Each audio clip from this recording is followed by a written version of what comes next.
बादशाह सिकंदर लोदी ने श्री कबीरदास जी को मारने के लिए सभी तरह से प्रयास किया। जैसा कि हाथ पांव बांध करके गंगा जी में डुबो दिया, कबीरदास जी के ऊपर लकड़ी की ढेर लगा करके आग लगा दिया।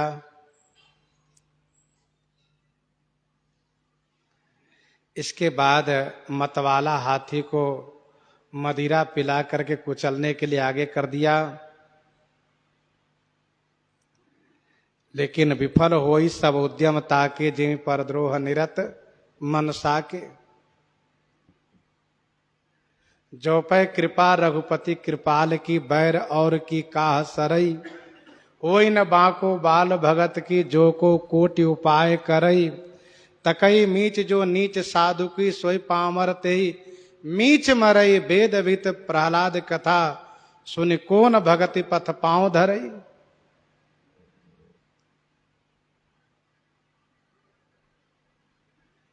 राजा ने कहा, बादशाह ने कहा, क्यों महावत, तुम हाथी को आगे क्यों नहीं बढ़ा पा रहे हो?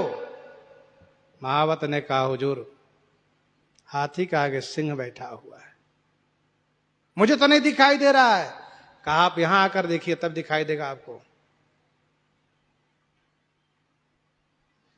बादशाह आया और जैसे हाथी के सामने आकर के वहां से जैसे देखा तो सामने सिंह दहाड़ते हुए दिखाई दिया। फिर तो राजा घबराया।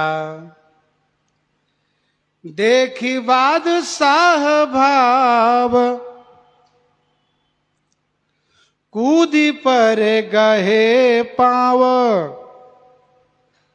देखी करामात मात भय सब लोग है। देखो बादशाह भाव। बादशाह ने भाव प्रभाव को देखा, फिर हाथी पर से कूद पड़ा। कूदी परे गए पांव, श्री कबीरदास जी के पांव को पकड़ लिया।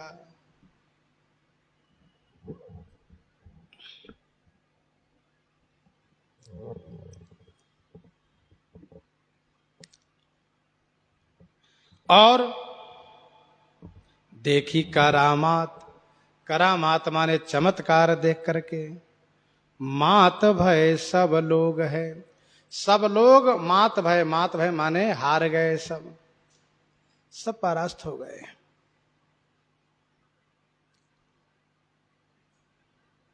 राजा ने कहा बादशाह ने, प्रभु पे बचाए लीजिए,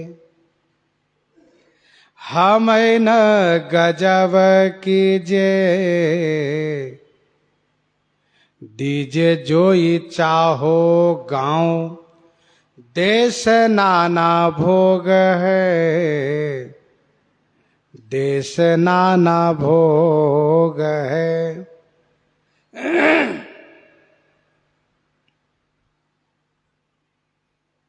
प्रभु पे बचाए लीजिए।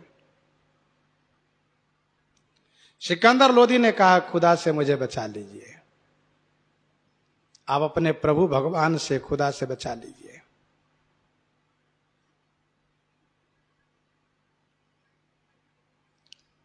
हमें न गजब कीजिए, हमारे ऊपर आप गजब नहीं कीजिए, अर्थात आप नाराजगी नहीं प्रकट कीजिए, नहीं तो हम तो मिट जाएंगे।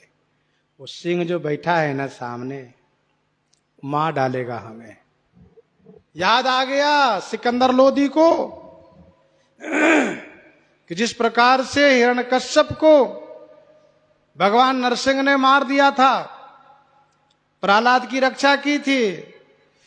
तो इसके मन में एक बात आई कि हिरण्यकश्यप बड़ा अभिमानी था, वह प्रहलाद जी के पांव नहीं पकड़ा था, मैं कबीरदास जी के पांव पकड़ लिया हूं, इसलिए मैं बच जाऊंगा। भगवान के शरणागत होने पर भक्त के अपराध करने वाला बच नहीं सकता। लोक कहो वेद विदित इतिहासा, यह महिमा जाने दुर्वासा। श्री अमरीश जी के अपराधी बन करके वह भगवान के शरण में गया, वहां उसकी रक्षा नहीं हुई। लेकिन भक्त के शरण में यदि चला जाए तो भगवान अवश्य उन पर कृपा करते हैं, उनको बचा लेते हैं।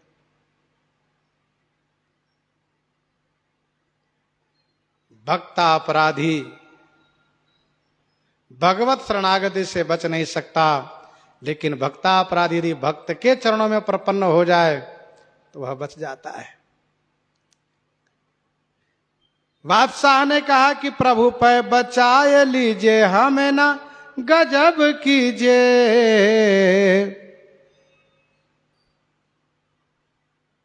दीजिए जो इच्छा हो, आपको जो चाहिए हम आपको सेवा में अर्पित करेंगे महाराज, आप जो कहिए हम सेवा करते हैं, पर मुझे बचा लीजिए अपने प्रभु से। दीजिए, गांव देश नाना भोग है, हम सब देंगे आपको।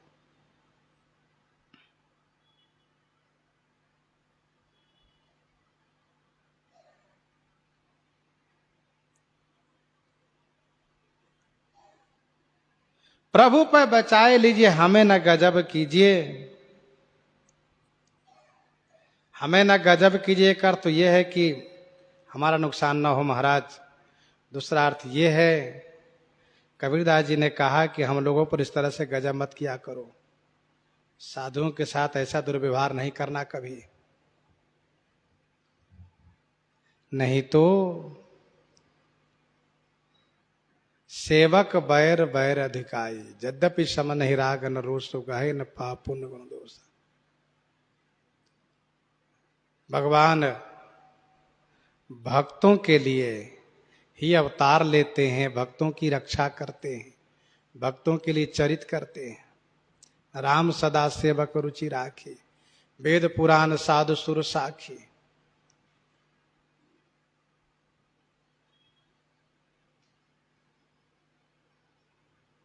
सुनो सुरेश रघुनाथ सुभाओ, निज अपराध रिसाई न काओ। जो अपराध भगत कर करई, राम रोष पावक सो जरई।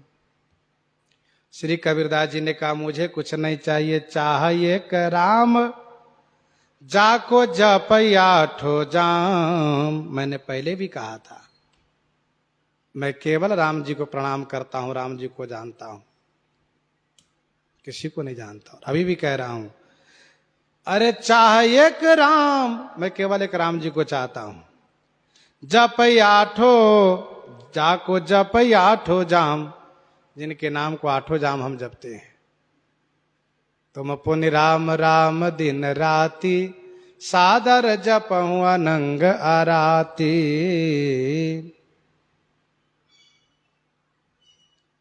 आठों जाम और दाम सुन काम जाम भर कोटि रोग है। मुझे दाम माने पैसे से कोई काम नहीं है, क्योंकि उसमें तो करोड़ों रोग भरा हुआ है। अर्थस्य साधने सिद्धे, उत्कर्षे रक्षणे व्यय, नाशोपभोग आयास। मतलब धन के प्राप्ति में परिश्रम, धन के संरक्षण में परिश्रम, धन के आय व्यय में कष्ट, हमेशा परेशानी ही परेशानी है। भागवत जी में बहुत दोष बताया गया है।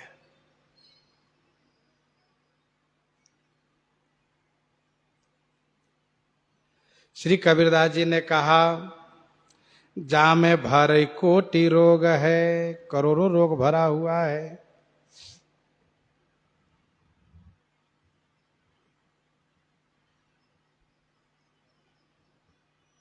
एक कथा है श्री राम रस कावली में, श्री कबीरदास जी अपनी माँ के साथ कहीं जा रहे थे,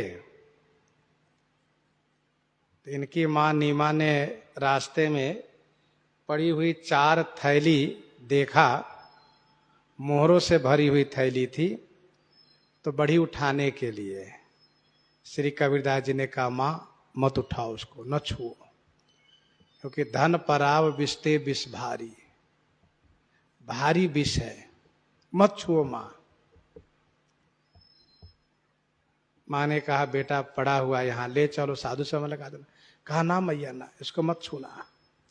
ना विश्वास हो तो देखो यहाँ थोड़ा देर बैठ जा, देखो क्या होता है इसके पीछे, क्या कहानी है। तो श्री कबीरदास जी माँ के साथ किसी वृक्ष के आड़ में छुप के बैठ गए। इसी बीच उधर से 4 सिपाही आने लगे।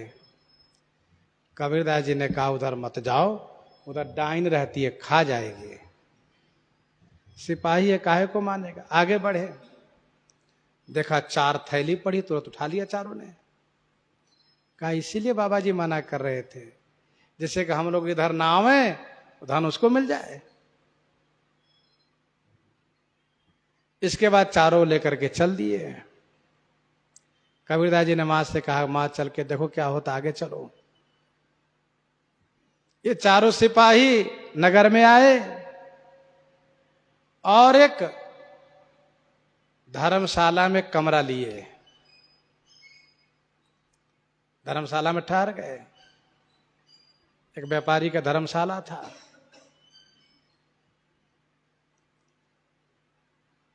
दो लोग बाजार से खाने पीने की सामान लेने गए, 2 लोग खाने पीने की वस्तु लेने गए।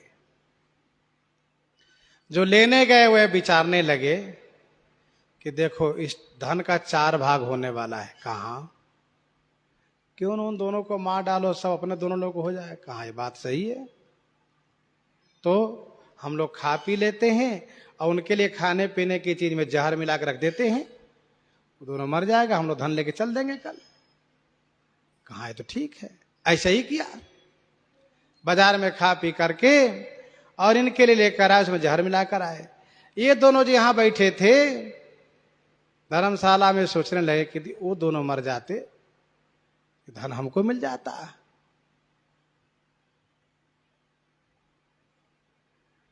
ऐसा सोच करके दोनों सोचने लगे।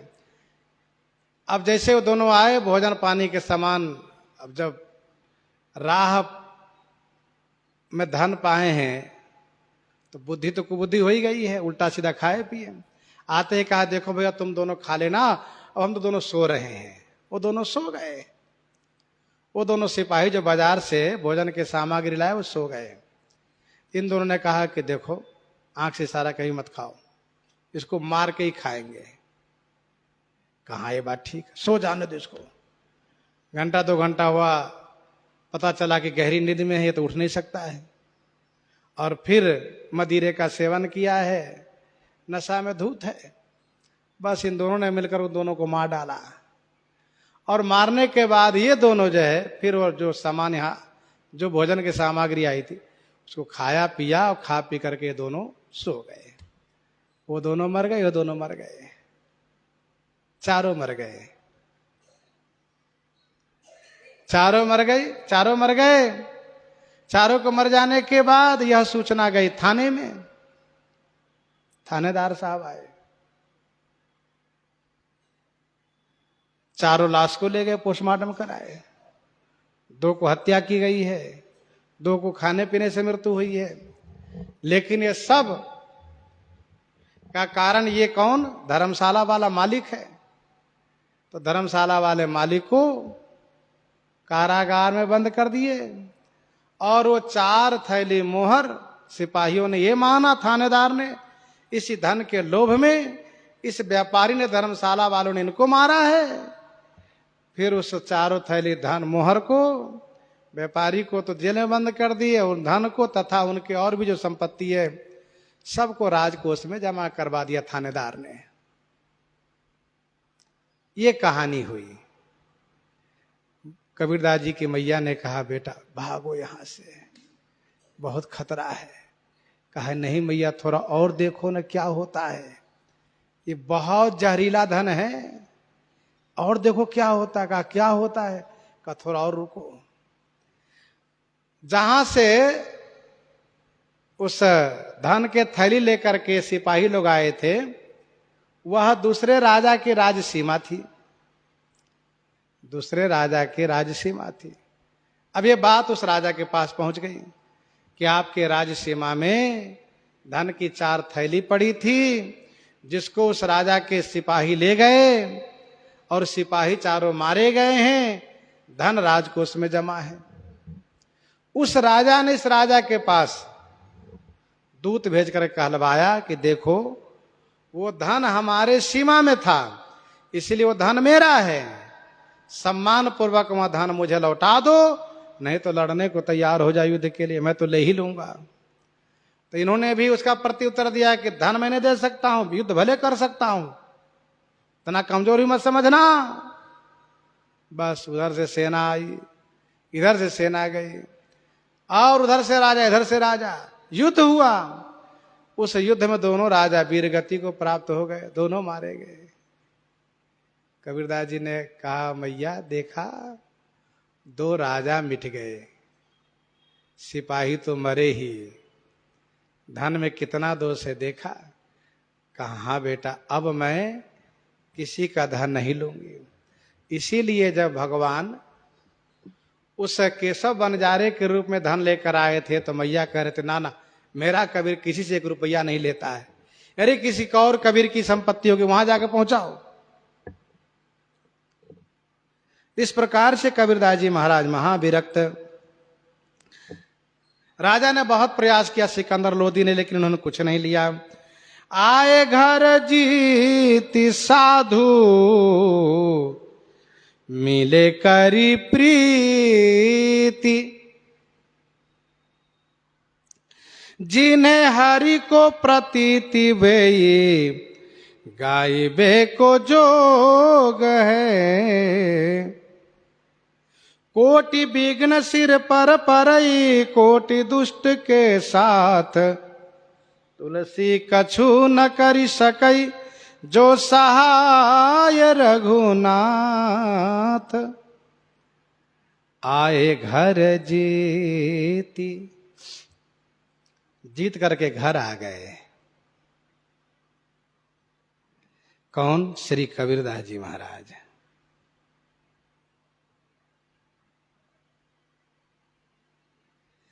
साधु मिले करी प्रीति, संत लोग बड़े प्रेम के साथ आकर के मिले, बड़ी प्रीति के साथ सब मिले। जिन्हें हरि को प्रतीति, उन संतों को श्री हरि में, भगवान में अतिशय प्रेम है, विश्वास है, इसलिए बड़े भाव से आकर के मिले।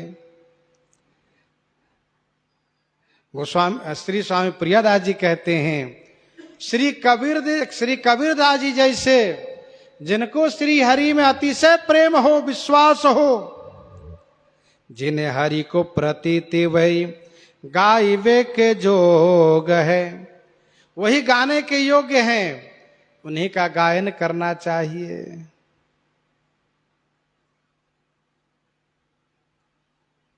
इस प्रकार से स्वामी श्री प्रियादास जी महाराज वर्णन कर रहे हैं।